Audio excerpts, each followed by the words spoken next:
Namaste, and welcome to our continuing series, Love in Savitri, always with our beloved Alok. Namaste, sir. I'm going back from last week to cover a line, it's not love, but loved. And this is Savitri's confrontation now. She is trapped in the gin of earthly destinies. A gin is an interesting word here because in old times in England, a gin was a man trap, a trap to catch someone.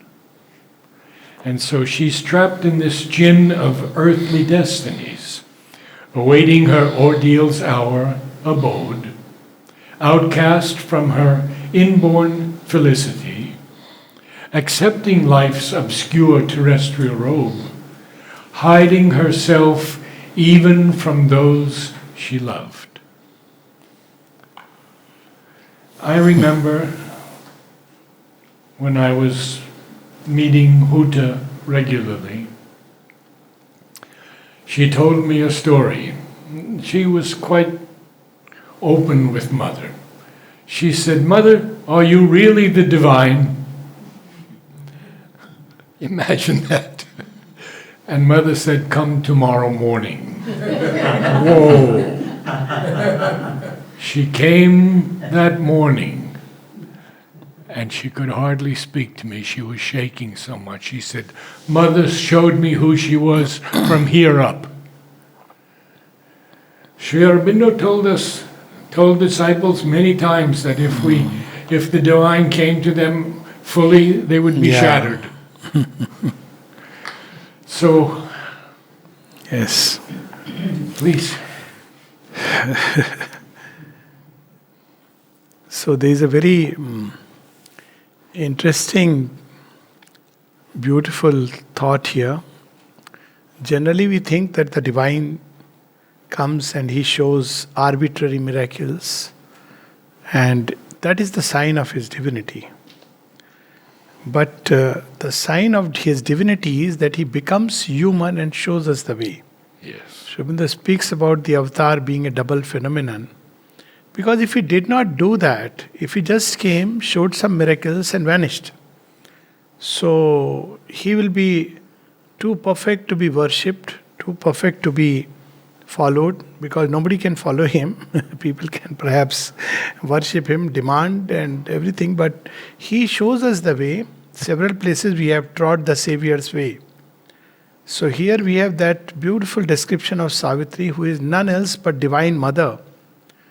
And she has accepted what we ordinarily as human beings go through, the gin of earthly destiny. She had no reason.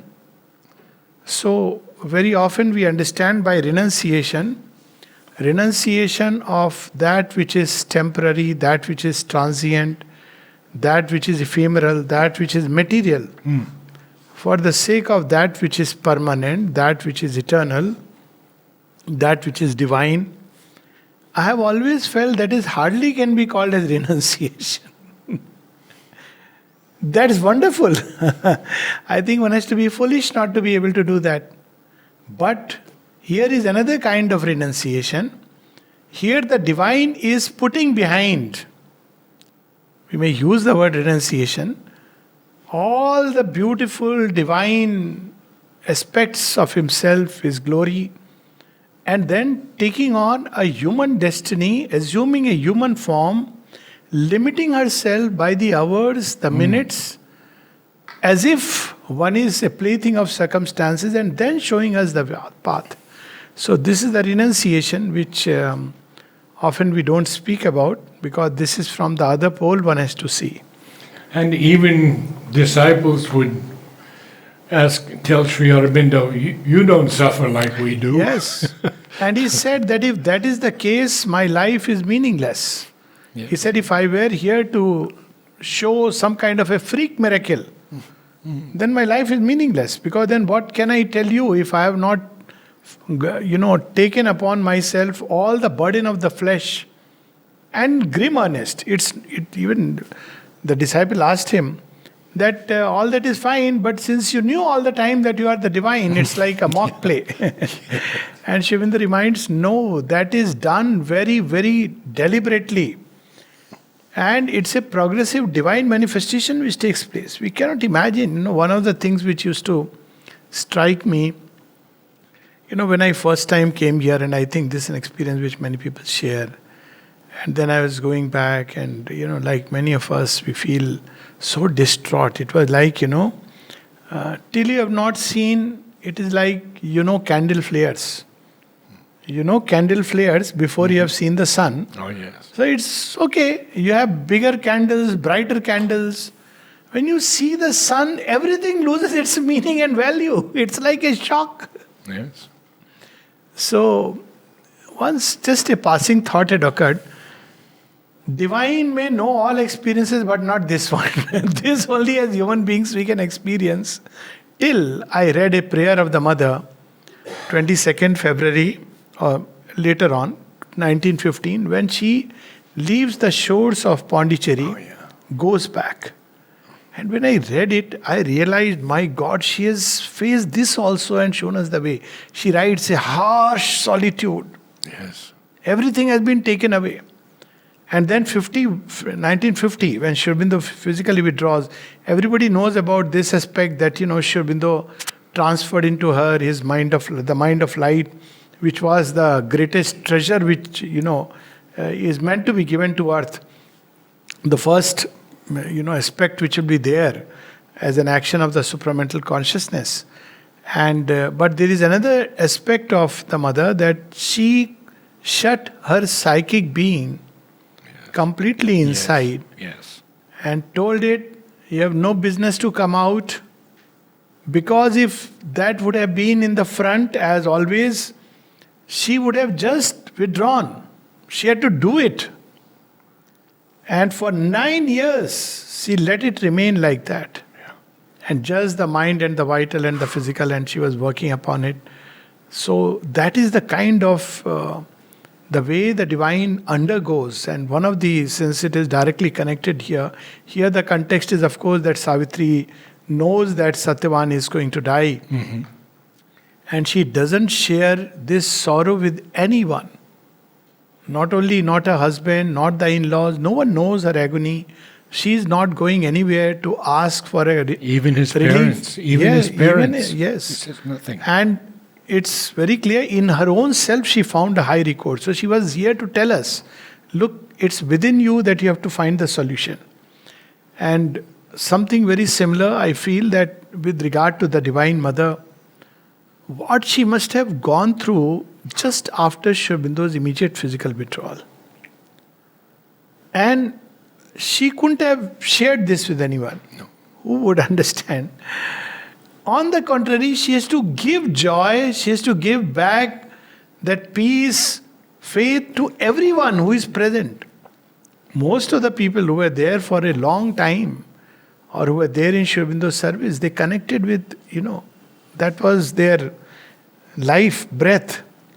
Even Champaklalji, when you see, how he went through that agonizing period, and all of them. Amal also. Yes. I asked him, why did you not go to Sri Aurobindo? Yes. You had so many opportunities to meet him. He said simply, we never thought he would leave his body. Yes. That was the feeling. Yeah. And then, she took charge of everyone, took care. Actually, this is a part, if we really dwell into it, then we understand what it would have meant. Much later, Mother would recount this experience, much later, 15 years down the line, or maybe more. She said it was like, the whole stable basis. She said that entire thing, earlier it was very simple. Whatever was the issue, she would just go and tell Sri Aurobindo, that's it, it's over. Lord, Lord. He says now then she had to do a double work. Yeah.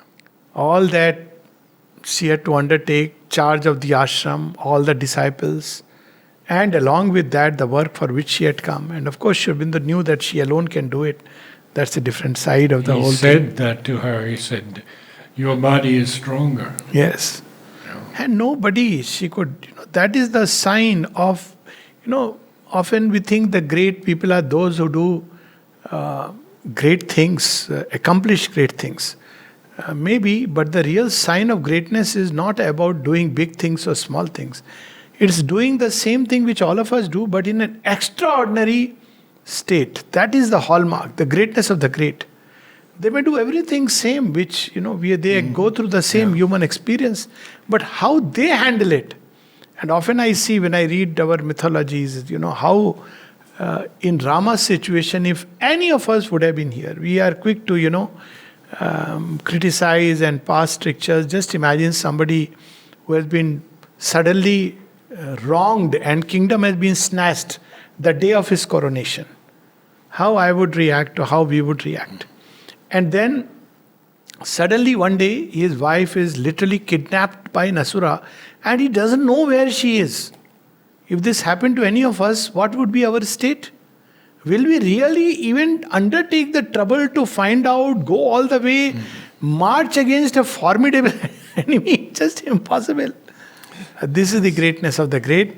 And so we have this beautiful line, the divine taking upon himself the burden of the flesh, so that we too can follow that way. And what is that way? Thus trapped in the gin of earthly destinies, awaiting her ordeals, our abode, outcast from her inborn felicity. She is not allowed to go inside and say, okay, Shivoham, Shivoham, Sachidanandoham. She cannot do that. If she does that, then it's foul play. The moment she does that, she has to live out the way of the avatar, not the way of the sage, the saint. Yes. So she has to keep that door closed. How can she tell to people, others, that, well, you can come out of this? So here it is, outcast from her inborn felicity, something which is given to her. Accepting life's obscure terrestrial robe. See, I'm sure, of course, you have read it so beautifully, thoroughly. So often I feel Sri Aurobindo with one word changes or uplifts, the whole sense. So here the word is accepting. Accepting. There is no compulsion. There was no need outwardly. Unlike us, we can't use the word I have accepted, so because we are caught in it. But accepting, there is no need to accept, but he accepts the terrestrial robe. And the terrestrial robe is her body. Yeah. And all that it contains, the very material universe and all its challenges. Hiding herself even from those she loved. Normally we want to share things with, that's why she could tell us later on that my child, divine is the only friend. And if you have to share anything, share with the divine. Yes. That's so she could tell us, because she has gone through all that. When there is a whole side of the mother's life, even her, physical life, which we don't know, there is one hint dropped somewhere casually, and if you don't pick it up, but if you pick it up, you understand what she must have gone through. One of them is when mother came 24th April 1920 for the first time. They stayed in, now, what is that? There's a hotel there. Hotel means one of the places. So there were 2-3 places she stayed. Then on 24th November 1920. So Nolida just recounts this experience. He says, one night there was cyclone and he describes there was a previous cyclone when all the things had fallen apart. They were in guest house. But that night there was a cyclone and suddenly all that Sri Aurobindo did was call them and he said, go fetch the mother. Now just imagine, she's in a comfortable hotel. Go fetch the mother. And mother came and came for good. What was transpiring during that 6 months period? Only once he casually leaves a hint. And then you wonder, She is full of delight and what she has gone through. So here is that sense hiding herself even from those she loved. The The Godhead. Godhead greater by human fate. Always, invariably, we may detest our human condition, Yes. not realizing that the soul in us chose this, and it chose it because thus alone can the great ascension be made. Because this is where the real challenge lies. This is the greatest challenge. The greatest challenge is this obscure terrestrial robe, this matter. And the mother at one place says the main work of the avatar. Sri Aurobindo's letter, the other day I was reading, preparing for All India magazine. So one of the person has asked this question that the mother has come and she has called people who are near, and all that idea that those who are near her are special people. Sri Aurobindo says nothing of that sort, very clearly. And he says that, well, if it was not to draw certain human beings close, then what was the need of taking a human body? He says nothing to do with drawing human beings close to her. And he says very clearly the divine takes a human body with only one purpose, because there is a work to do which cannot be done otherwise. And that work is transformation of matter. There's a couple of lines in Savitri that a bit humorous, I would say. The master of existence lurks in us and plays at hide and seek with his own self. How beautiful. Yes. Again the word lurks. Yes. A commonplace word lifted to. Yeah. So here we have this word accepting. We are on page 8, first few lines we have read. I think we can just read a few more lines below, Sure. because it's in continuation. A dark foreknowledge separated her. So again, there are two kinds of foreknowledge. One is about beautiful things, tidings, and the other is the dark foreknowledge. From all of whom she was the star and stay. So she is carrying that doom inside her heart. But as far as others are concerned, the star and stay. Too great to impart the peril and the pain. This is the greatness of the great. They can bear endlessly. Yes. That makes them great. Too great to impart the peril and the pain.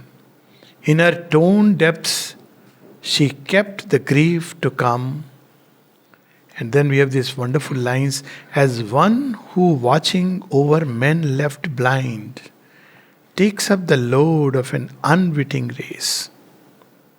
How people would ask, in spite of Sri Aurobindo revealing to them who is the mother, repeatedly again and again. I mean, if you read through the questions, you just wonder, how could somebody even the audacity to ask this kind of question? And Sri Aurobindo, like a perfect gentleman, is replying. Even raising questions like, she sees somebody else more for a longer time, she is more close, she is being partial, she is, having preferences, he prefers. And Sri Aurobindo is, replying one after another. So, unwitting race, harboring a foe, whom with her heart she must feed. Unknown her act, unknown the doom she faced. See, this action, this again one wonderful thing. Act is something outward. But here it is an inner act. What is that act? She is ensuring that nothing of this escapes to others. Nobody should be imparted the peril and the pain. And all that she would give them is scattering a smile of joy. This is an act to hold back the pain and give to the world peace and joy. Whereas, of course, the human condition is very often the reverse. Yes. Lesser said, the better it is. Unhelped, she must foresee and dread and dare. Yes. So when we speak of Savitri as an epic, this gives it the epic dimension. Yes. A kind of divine heroism, if I may say so. Absolutely. Maybe I'll Yeah. go on a little bit more. Yeah. Because it's so relevant here that this is the day that she's facing. See, this is a flashback. Savitri is not taking place, the story of Savitri is not taking place for many, many books when we begin with the birth of the child.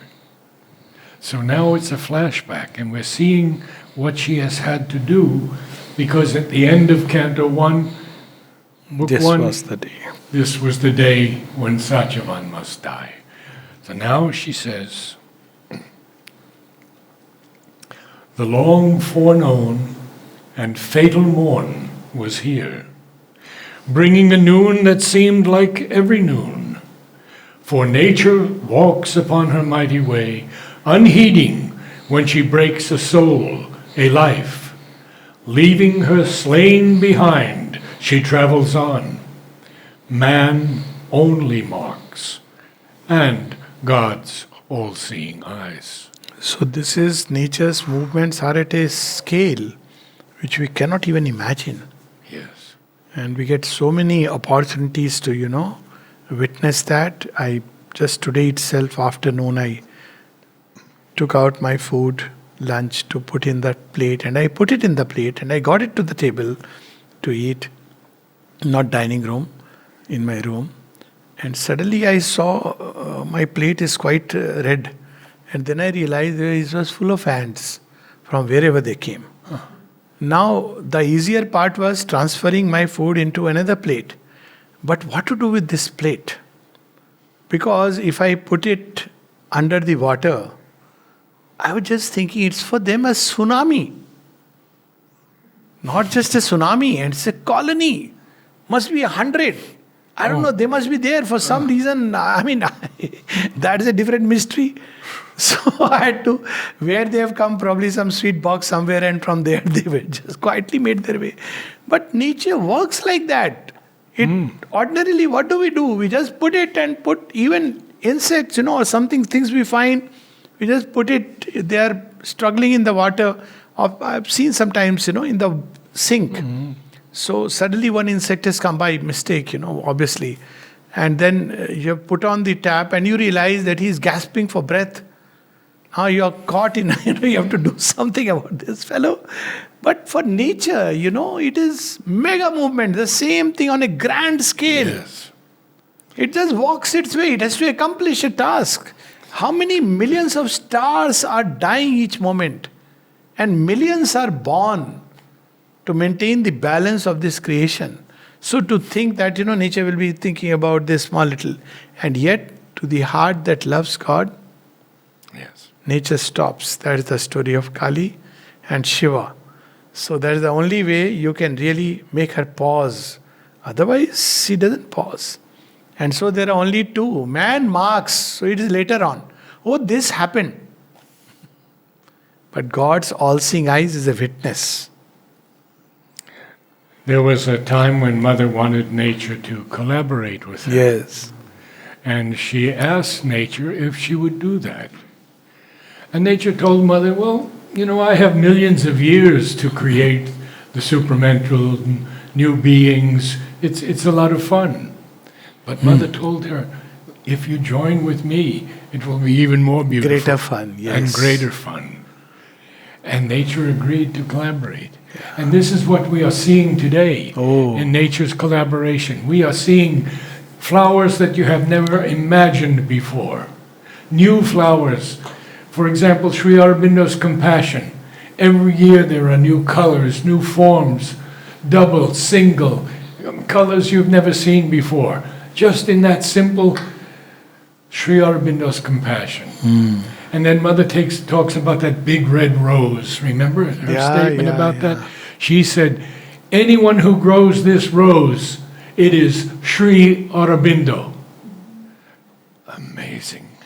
Absolutely. So we can see this collaboration of nature, because for her it's like breaking toys and making another. It doesn't matter, because ultimately only forms are destroyed. To that extent, it's not that nature is heartless. In fact, for her, it's like toys are being broken, she'll get another. And she's already prepared a new body. That also is nature.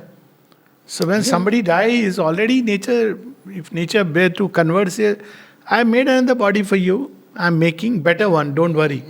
That's all she will say. But for us, it's like the end of the world. Well, we're going to see what else Savitri is going to go through now, because we see, even in this moment of her soul's despair, in its grim rendezvous with death and fear, no cry broke from her lips, no call for aid. She told the secret of her woe to none. Calm was her face, and courage kept her mute. So this is Savitri. Yeah. This is one of the things you'll see, often I have spoken about this, that if you read, how Indian spirituality developed. So one was the philosophical aspect, which was practice this, practice. Often people want to know how to practice, what is to be done. And they're given a technique, meditate like this, or do this japa, or do this mantra. But there's been a parallel track, which is very interesting. Parallel track is read the exploits, let's say, of Ramayana, or Krishna's stories. Now, what happens is when you read those stories, those characters, they created great characters, unimaginable characters, literally unimaginable. That was one of the criticism of people that these characters are too ideal. But because these unimaginable characters, unimaginable to the human mind, not that they are unreal, because they've been created, they impress upon our human mind to become like them. They draw us towards that. You don't have to then give a teaching, you don't have to say. Automatically the human consciousness is fascinated by these characters and wants to be like that. So for me, like when I read all these aspects of Savitri, my whole being says, that's how one should be. And because something says that's how one should be, one tends to automatically become. Of course, if you love, then nothing else is required. I mean, love the divine, embodied divine. And that's another reason why the embodied divine is not only a greater and more powerful mystery. What we can do through a contact with the embodied divine, the avatar, is something which is very difficult, impossible almost to achieve by simply the divine who has never taken a human birth, who is beyond all conceptions. Because the embodied divine is something concrete. You can understand, you can relate. One of the big challenges of spiritual life is how to relate to that which is basically at one level unrelatable. Transcendent. Transcendent. That's how the mind looks at it. But to the heart, he is a relatable mystery. And for that, he takes a human shape. So we have all this, how the Divine Mother reacts. She is not asking others, help me, aid me, assist me. Even the gods had come. They used to come for meditation. Mother has described. And she would not ask them. Only once he said, you are interested, Mother, what is this? We want to participate in the work. So she says, okay. Will you tie yourself to a human body? All of them refused. Except Krishna. All of them refused. Yeah. Because tying to the human body is like becoming small. So and there's that beautiful story of that lady who was waiting to see Mother. Yes. And she couldn't wait any longer and she left. And Mother said, the gods wait for me. Absolutely. So this is how, through one of the things that inspired me, for example, about Mother's life was, she has shown the way what it means to serve the divine. Yes. Just imagine that in a day, almost 20 hours plus, she was working. And even the rest was not really rest. She was going into so many worlds. Yes. At one point, somebody has written to Sri Aurobindo, I hope to the mother, Sri Aurobindo of course has answered similarly, that Mother, yesterday, so many people must be calling you. So, how do you manage? This question is a very tricky one. How do you manage? Because it must be very difficult. And you will be burdened by suffering. Then she says that every day thousands of calls come to me. Yeah. But the consciousness is always alert and active. It's like automatically it is responding to each one according to the need. So even that rest was not rest. So I said, this is how one should serve the divine, because there is no other way. So, Oh, she speaks about these calls that come. Yes. She says sometimes there'll be a pain in her shoulder, yes. and she will know that it was from New York. Yes. Incredible. So, by direct example, 3 things that Sri Aurobindo has said: through the word, through the influence, and through the example. Yeah. It is in teaching as well as in education as well as in spiritual teaching. So, word is good, but more greater than the word is influence. But the greatest is the divine example. So, what we are reading is the divine example. Yes. And we're coming back to love again, so I will continue with. Yet, only her outward self suffered and strove. Even her humanity was half divine. Her spirit opened to the spirit in all.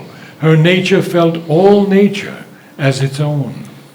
Apart, living within, all lives she bore. Aloof, she carried in herself the world. So we know that mother, as a child, her robe she would, climb higher and higher during the body sleep. She has used the word body sleep. And her robe will spread all over, and there are people who are sick, tormented, who would want to come near, just touch the robe, and they would feel healed. And she says that was one activity that gave me the greatest joy. To be able to relieve the sick, the suffering, those who were tormented. So Her spirit open to the spirit and all. her dread was one with the great cosmic dread. Her strength was founded on the cosmic mights. The universal mother's love was hers. And there we are. And that is what it means to identify even a little with the mother. Yes. It is not leading a cushy life and now, something of this, just a drop of this. To take the load of creation, it's bear the cross and walk the Savior's way. Universal Mother's love was hers. Yes. Oh, I have to find the next one now. Yeah. We can take one more. One more, yeah. I think on page 11. 11? The issue, first Yes. canto 2, yeah. Yes.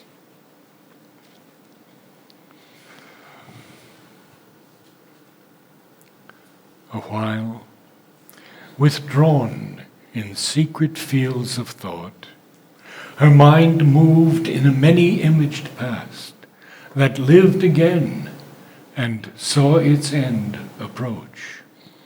Dying, it lived imperishably in her, transient and vanishing from transient eyes, invisible, a fateful ghost of self. It bore the future on its phantom breast. This is, of course, a truth which we all know and yet refuse to see. That whatever has happened once, whatever event has taken place, it continues to linger. It is not as simple as, that's why people say, how to forget the past. Well, the only way is move toward the future. If you try to wrestle, it exists. It exists somewhere, like a ghost, a phantom ghost. When it will come up, when it will spring a surprise, it lingers. It may linger as an energy, as a formation. Of course, in psychology, we use the word as knots. So there are knots which have formed because of certain experiences, and they remain buried. Even when outwardly life is all very nice, but that knot is there. And the only way you can really finish that knot is only that either the divine grace or the aspiration climbing so much, that fire, that can dissolve it. Otherwise, these knots always hold back. So Tapasya is not the way for us. Of course. Not the way. We rely on grace. But this is but we have to still become conscious of these knots and surrender. Yes. Because they are there. So she is experiencing that. That day when she is woken up is the description of that day. So she is withdrawn in fields of thought. So when she goes into the fields of thought, she sees the entire past. Yes. Because, But it's not bad to her. It's not negative bad. because it's Savitri. Till now it is all beautiful. Yes. So all those moments, memories, beautiful time spent, Oh, yes. growing up period, all this seems to have reached a point where it may die. Die in the sense that it is going to finish all that joy, all that. But yet it continues to live. So there is the paradox. Yes. That dying it continued to live in her.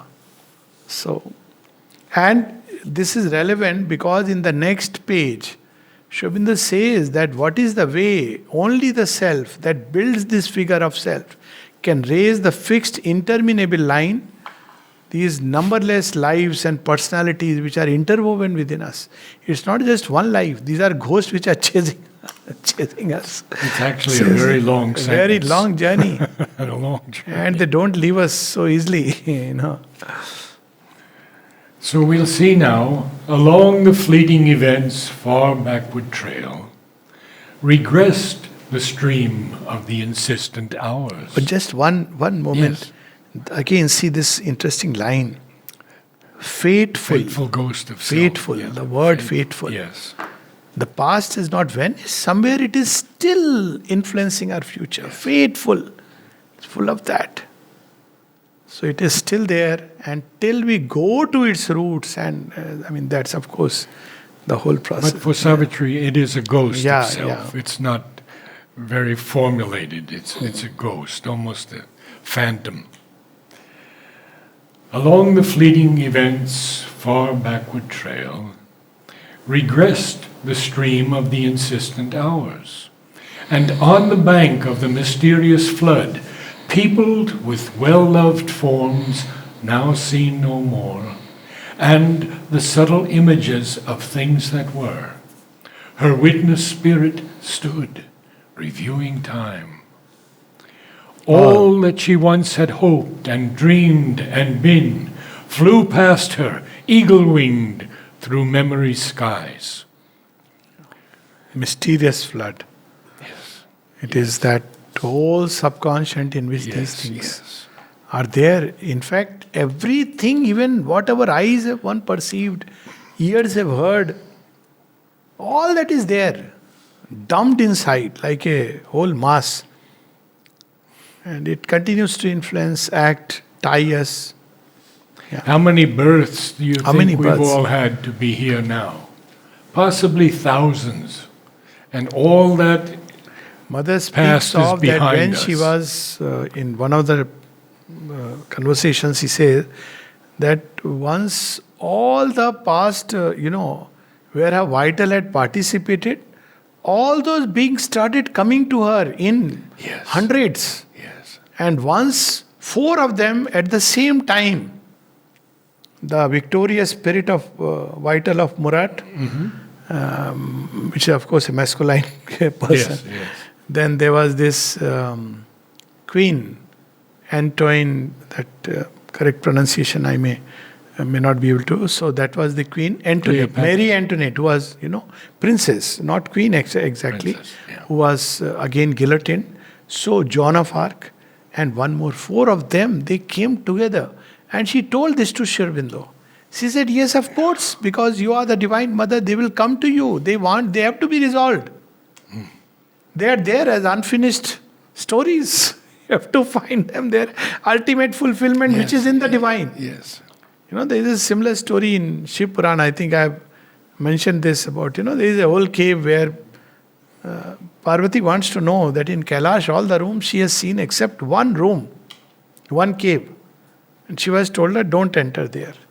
So she one day starts almost arguing like, I am your wife. I should have a right and to access any place. Why are you stopping me? So she says it's not good for you. So now, curiosity. So one day when he's in trance, she just ventures into the cave.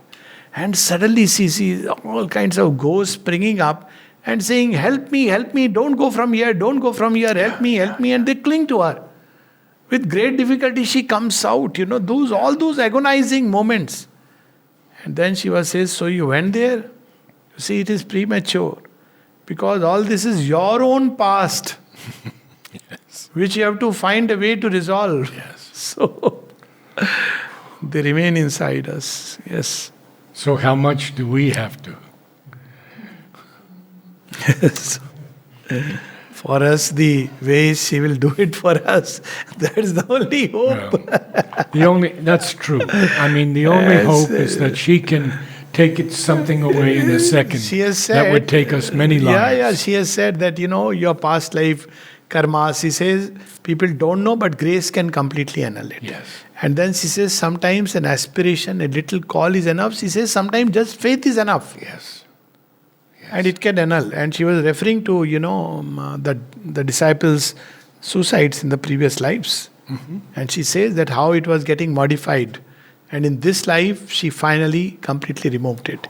Yeah. Whereas for, of course, the lady, she said very clearly that as far as she is concerned, she came out of it. She didn't need anything. But on him, the stamp was still very strong. And she had to remove it.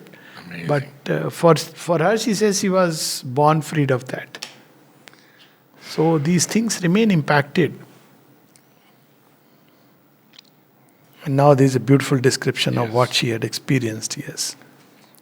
As As in a many-hued, flaming inner dawn, her life's broad highways and its sweet bypaths lay mapped to her sun-clear recording view.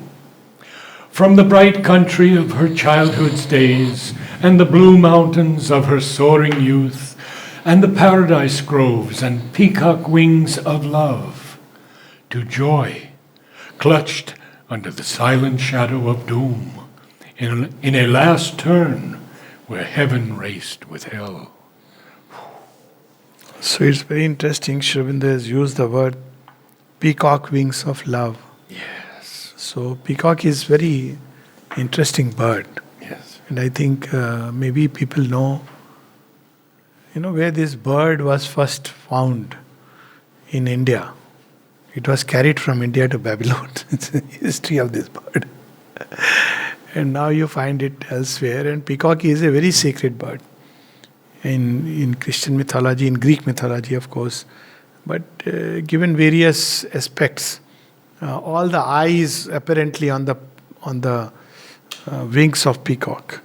So they are regarded. There is a story of Indra and a story of Hera in Greek mythology, and of course the bird associated with victory. That's how Victory, Mother has said. definitely. And you see the god Kartikeya, the warrior god, and it is a bird which can destroy the snakes, which are the hostile beings. So in Indian mythology, the two sisters, out of one eggs came all these, snakes, and the other one, the peacock, and of course the Garuda. So it's a power which can win over the hostiles. But here he is using it.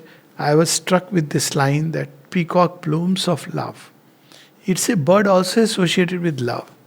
So when you see it in Krishna putting the peacock, you don't think of victory. You think of love.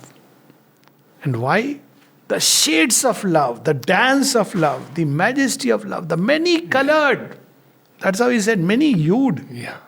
Splendor of love. The one thing which is most majestic and the peacock is famous for is not about the ability to, kill snakes and all that, those mythological things. Of course, his voice, but most importantly for its dance. Yes. And this dance is a dance of love. It's a dance to entice its partner. And this peacock plumes of love, when love is in its full bloom, that's what it means. Love in all its bloom, all its joy, all its splendor. When she has experienced every possible height and depth and completeness of love during those 12 months. So here that peacock, and if I have to, of course, this is a kind of extension, if I may say so. So what has love got to do with its association with victory? So I often think love is the victor. Because, so Sri Aurobindo has here very, very cryptically, beautifully associated the bird called as the bird of victory with the power of love. And that comes in the issue later on also.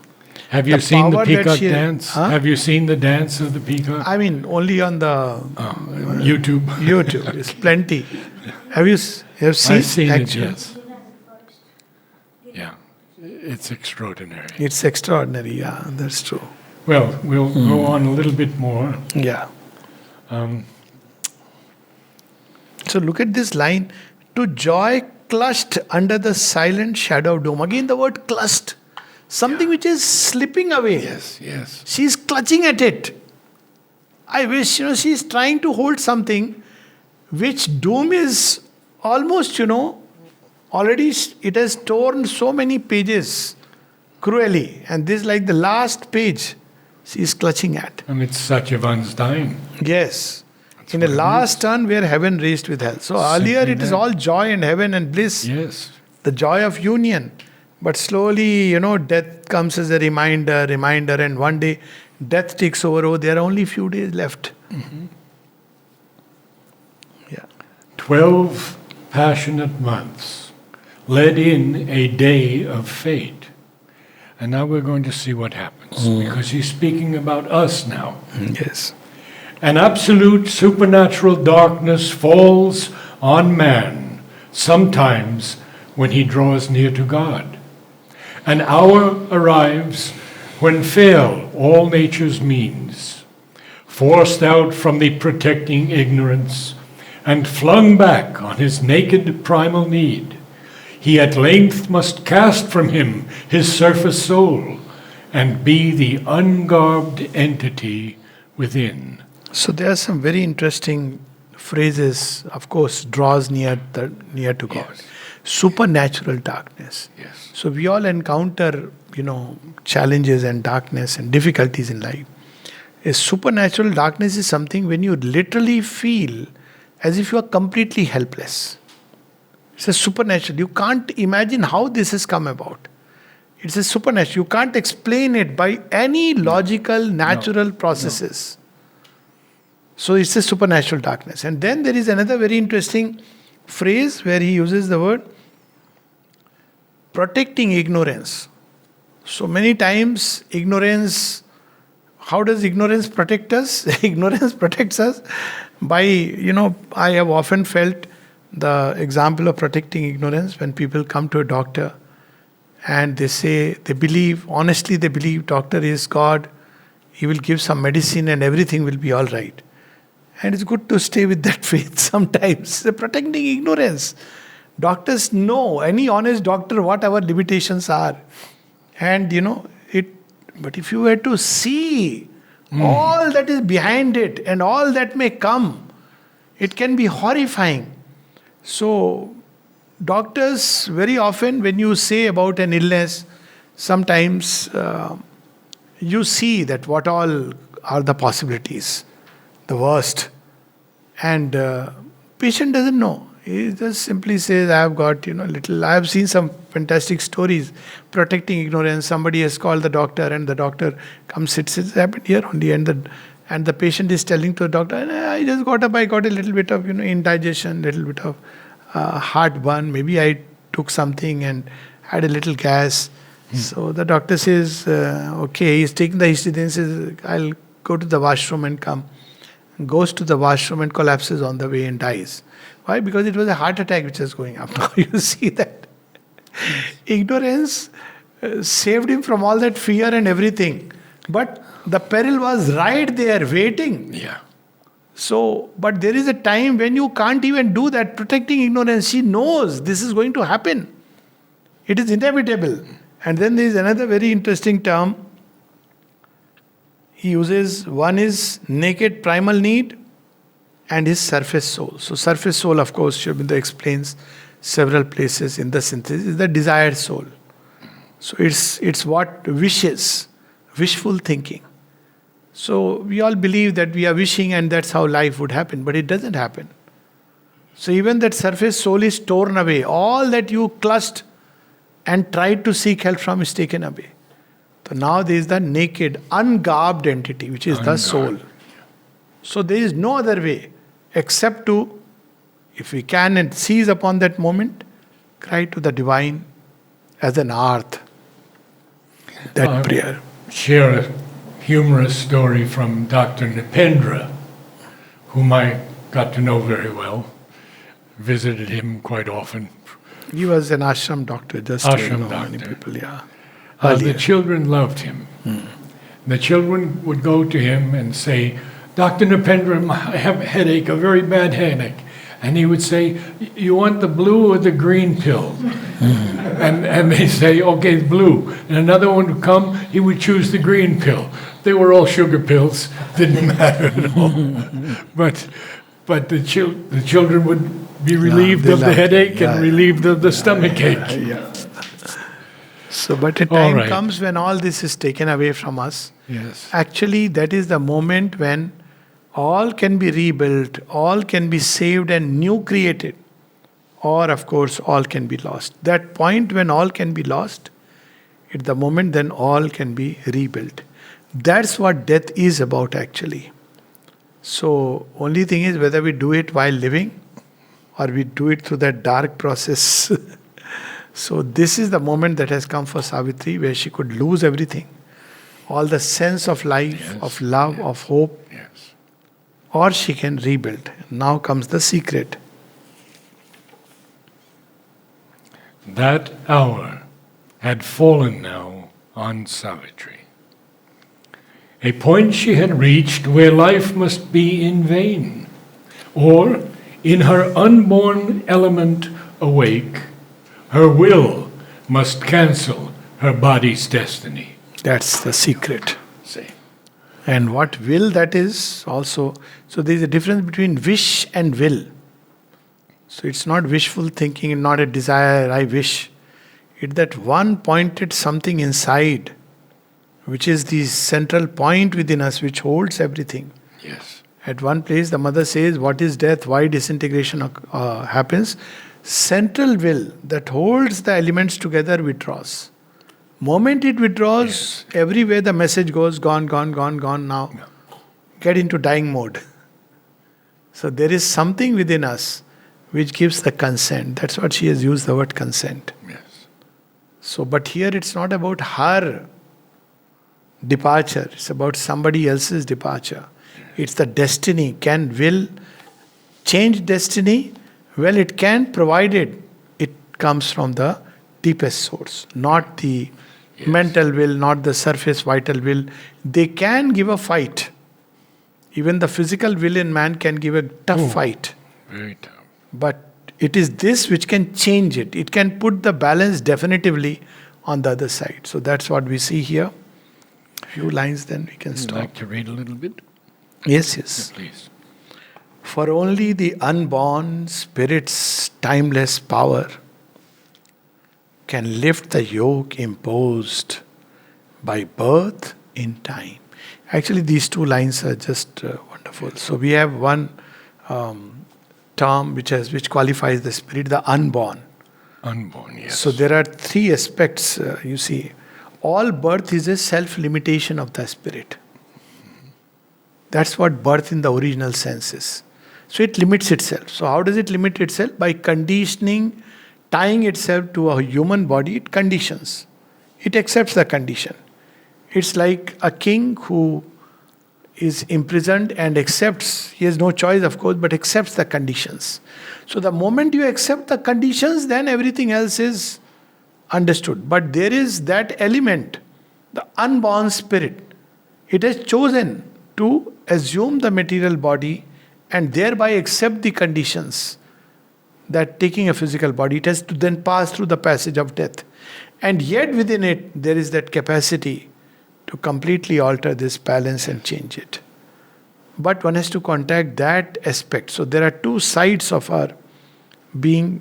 One is that which has entered into the play, tied itself to the play of time and space, And there is another which is free, always seated above.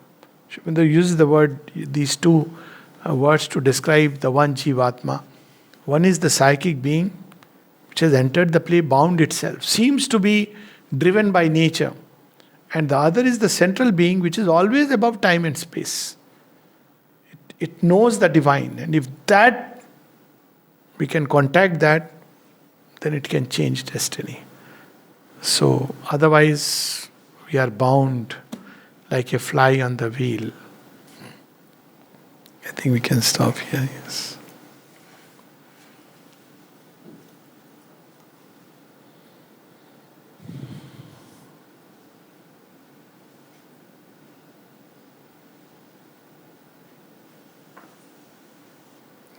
Namaste, all.